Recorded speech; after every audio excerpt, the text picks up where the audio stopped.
Our show is called Trend Lines. So obviously we want to look at the big trend lines for all of 2020. And I know you've got a couple of them. Why don't you talk about that?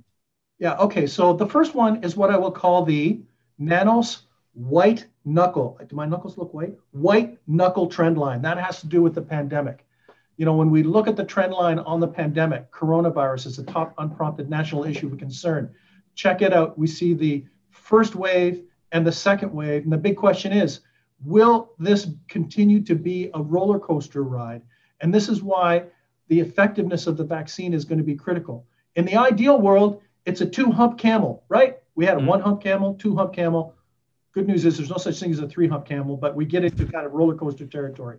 So that's one of the key trend lines. The one thing to watch out for is, will it only be two surges and then we'll do a better job at managing this, or will it, Lord help us, surge for a third time as people worry about that? And then the second, and I'm going to call this the stealth trend line, because it's not on the radar. It's kind of there and people are thinking about it, but it is very significant. This has to do with the environment. We track people's the proportion of Canadians that identify the environment as the top national unprompted issue of concern.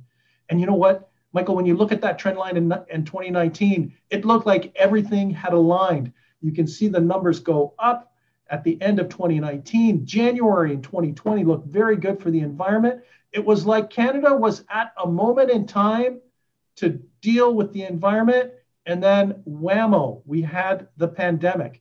And you see basically the environment as a top national issue of concern fade away as Canadians are worried about their personal health and their economic health. So I say that's the one to watch, the environment, because Canadians still want action on the environment. But right now, the day-to-day issues that they're fighting have to do with their health, their physical health, and their economic health.